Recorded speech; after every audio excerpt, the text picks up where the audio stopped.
Portston. Ertəsi gün səhər saatında Mr. Marvel Portstonun yaxınlığındakı mehmanxananın qapısı ağzında skamyada oturmuşdu. Yanında iplə bağlanmış kitablar var idi. O tez-tez əllərini narahat halda ciblərinə salıb nə isə axtarırdı. Birazdan mehmanxanadan yaşlı bir matros əlində qəzet çıxıb onunla yanaşı əyləşdi. Matros, "Bugün hava xoşdur, lap fəslə uyğundur," dedi. Mr. Marvel tamamilə deyə razılaşdı. Matros diş təmizləyəni çıxarıb bir neçə dəqiqə dişini qurtdalamaqla məşğul oldu. Lakin bu zaman onun nəzərləri Mr. Marvelə dikəlmişdi. Bu səfil görkəmli adama yaxınlaşanda matrosa elə gəldi ki, onun cibində pul cingildədi. Mr. Marvelin zahiri görünüşü ilə bu cingildəyən sərvət arasındakı təzad onu çox təəccübləndirirdi. Matros onun tozlu üst başını və yanındakı kitabları diqqətlə gözdən keçirirdi. Mr. Marvelə müraciətlə "Kitabdır." Mr. Marvel yanındakı kitablara baxıb "Bəli," dedi. "Kitabdır. Kitablarda bəzən qeyri-adi şeylər tapmaq olur," deyə matros məmalı şəkildə dilləndi.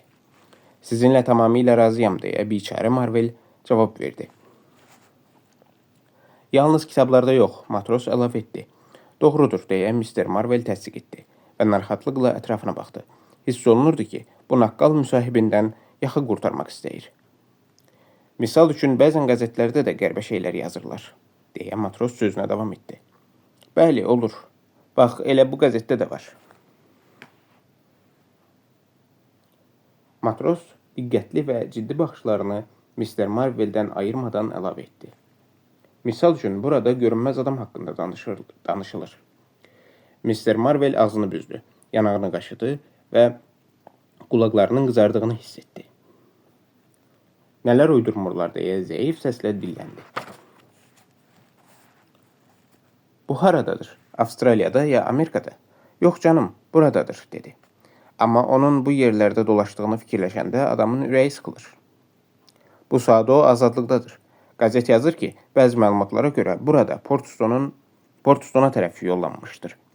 Biz də tərs kimi buradayıq. Bu sizin üçün zarafat deyil. Siz təsəvvür edin, o nələr edə bilər. Birdən biraz artıq içib bizim üstümüzə hücum etmək istədi.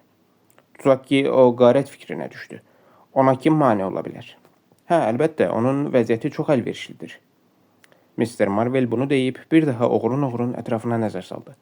Bütün bu danışıq müddətində o zorla eşidilən ayaq səslərini tutmağa və sezilməz bir hərəkət duymağa çalışırmış kimi gərginliklə ətrafı müşahidə etməkdə davam edirdi. Görünür, o mühüm bir qərar qəbul etməyə hazır idi. Marvel əlini ağzına tutub öskürdü. Başını çevirmədən gözlərini ətrafa gəzdirdi və səsini alçaldaraq dedi. "Düz deyirsiniz. Onun böyük üstünlüyü vardır. Sizə bir sir açım. Məsələ burasındadır ki, mən bu görünməz adam haqqında bəzi şeylər bilirəm. İş elə gətirib ki." Bu yerdə Mr. Marvelin üzünün ifadəsi birdən-birə dəyişdi. Sanki kimsə onu sehirlədi. "Ay!" deyə o inildədi və skamyada oturduğu yerdə qıvrıldı. Onun üzü ağrıdan əyildi. "Ay! Ay! Ay!" O yenidən inildədi. Matros qayğıkeşliklə "Sizə nə oldu?" deyə soruşdu. "Dişim ağrıyır," deyə Mr. Marvel əlini yanağına qoydu. Sonra cəld kitabları götürüb "Mən artıq getməliyəm," dedi və həmsöhbətindən uzaqlaşdı. "Axı siz indicə mənə görünməz adam haqqında danışmaq istəyirdiniz," deyə matros onun arxasınca qışqırdı. Mr. Marvel tərəddüd içində dayandı. Bu zaman bir səs "Yalandır," dedi.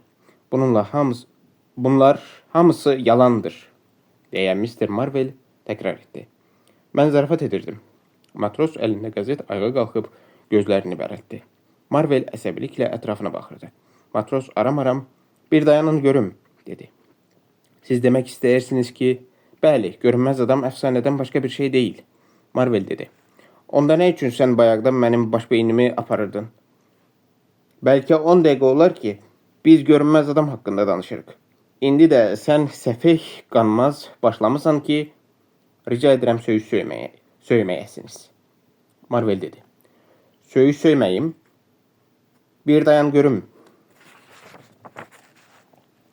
Matros birdən qıpqırmızı qızarıb yumruqlarını düyünlədi. Gedək.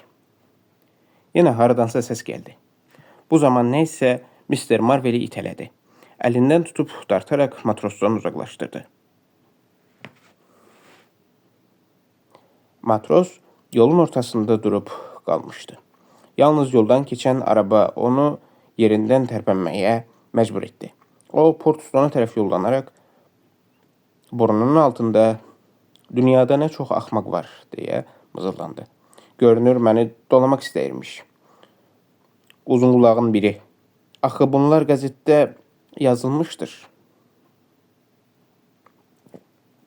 Son.